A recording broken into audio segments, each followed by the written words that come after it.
Morning boys and girls, it's Sunday the 26th of November. Here we are in that wonderful Run the Shower again. Yesterday's concrete pour went pretty well. Let's have a look. So today's job is to strike the edge of the shutter, which I've already started with. You can see there. You can see that it went quite well actually.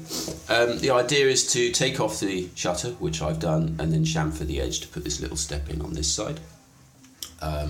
It's quite good. Yesterday, Santi and I were absolutely freezing our backsides off, so we decided that we'd go home early rather than hit the shower pan a few more times. And when I got back at about midnight last night, I tried to knock a few of the bumps out of the brush finish, and yeah, we got a bit of stippling, I guess. So it's not the end of the world because there's tiles going up on it.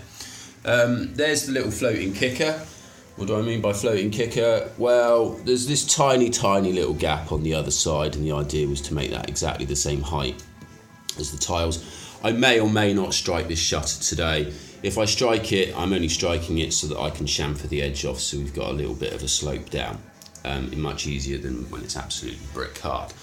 Right, a few other little updates. We've decided that we're going to shutter up this side somehow. We're going to put a bar of wood up the side, and then I'm going to extend this. Hopefully there's enough of a lip here to make it viable all the way around, and then up here as well, I'm going to bring that down to the edge of the bricks. I'm going to make that nice tidy straight edge because it's not the straightest of edges at the moment. Secondly, don't think I'm going to be shuttering that up today, although I probably should to speed things up. We've decided on the back wall that tile adhesive, I spent about 20 minutes breaking that out yesterday. That tile adhesive is harder than Rambo, I have to say. So I don't think that we're going to be chipping off the tile adhesive to put the tiles back on the wall. I personally think the easiest solution is to retile the wall and just smooth it over so all the holes and stuff here, that is the same height. I may not even bother taking the tiles off the wall. I might just put a concrete 4:1 mix, sand and cement render on the wall to make it the same height, and then we can just tile over the tiles. That would be the quickest thing for me to do. Other little jobs that I've got on the go at the moment. Should stop saying so much. Yeah, another little job that I've got on the go is the A-frame stands to mount the grinder.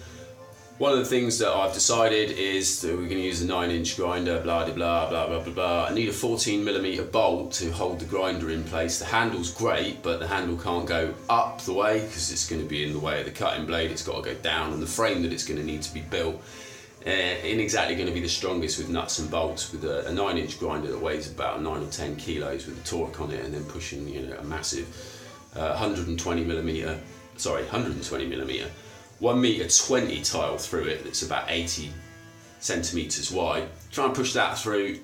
If it's not solid, it ain't going to be a nice thing. It might move, it might break, it might blah blah blah. Anyway, I don't want to do that, so I've asked if we can get a 14mm bolt. We can't find one anywhere, but my man does work for a big car company, and hopefully he can rustle one up. Let me show you a little design of what I've been doing. Just a second. Access and egress to from one house to the other is via this set of metal stairs.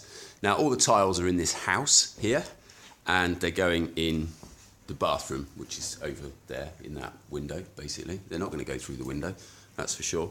So I'm not particularly happy about this little metal set of stairs. It's not the safest, they're a bit wonky, and quite often the foot here on here just disappears down that hole there. So we're going to make a set of stairs out of wood. There's the design for the stairs. Going to put them on a rake of about 30%, something like that, which is more than adequate. Stairs are going to be about 210mm high, which fits with the ISO standard. Why reinvent the wheel when somebody's done it for you? With a 16mm overlap between the tiles. It's all there. Looked it up on Wikipedia, work out a bit of math. Unfortunately, I don't have a protractor, but I do have my groovy little thing that you saw the other day, the little angle finder. So I'm just going to set it to roughly the same as these stairs, and we're going to then end up using some of this wood over here, and it's all going to be hunky-dory and screwed together and solid as, hopefully.